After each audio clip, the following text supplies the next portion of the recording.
तो बताओ गुल, फिर क्या फैसला किया तुमने? हम क्या करेंगे? चुपके से शादी करेंगे ना हम? मैंने कुछ सोचा नहीं, मतलब मैं नहीं कर सकती। फरहाद ऐसे चुपचाप और बिना इजाजत भागकर शादी नहीं करना चाहती मैं। मुझे ऐसे ही सब बहुत गलत लग रहा है।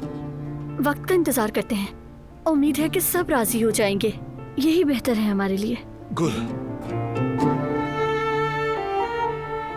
मैं तुम्हें पाने के लिए किसी की भी इजाजत या राजी होने का इंतजार नहीं करना चाहता, समझी तुम? हम पहले ही बहुत वक्त जाया कर चुके हैं अपना। बस तुम हाँ कहो, चलकर निकाह कर लेते हैं। समझने की कोशिश करो फरहाद, मैं ये सब नहीं कर सकती।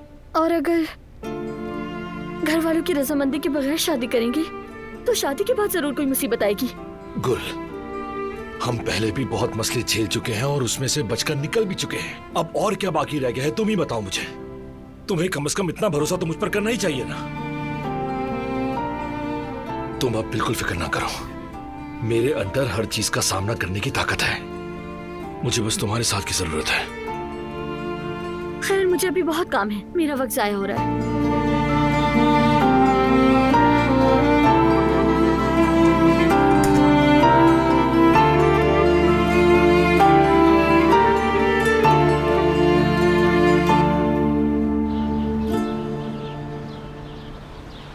पहले हम पासपोर्ट का अरेंजमेंट करेंगे और फिर वीजे का। क्या ये काफी है? शायद काफी होंगे अम्मी, अगर ना भी हो तो जमरुद से मांग लेते हैं। खैरियत तो है। ये पैसे किस लिए? आखिर किस चीज की तैयारी कर रहे हैं आप लोग? वो हम बेटा बच्चों की खरीदारी की बात कर रहे हैं।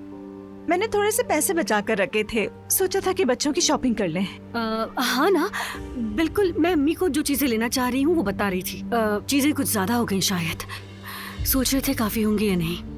टेंशन किस बात की है, हम इंतजाम कर लेंगे। मेरे पास भी कुछ है, फिक्र मत करें। जवेरिया, तुम्हारा जो दिल चाहे ले लो। कब से इस दिन का इंतजार कर रहे हो तुम? शुक्रिया मेरी जान। चलो बेटा जाकर मुंह हाथ धो लो ताकि नाश्ता कर लें, सब कुछ तैयार है। ठीक है। जवेरिया, देख के बात क्या करो, जेवदत सुनने था तो एक तमाशा खड़ा हो जाता। वाकई अम्मी, बाल बाल बच गए आज तो। चलो अब हम भी नाश्ता करते हैं। जी अम्मी।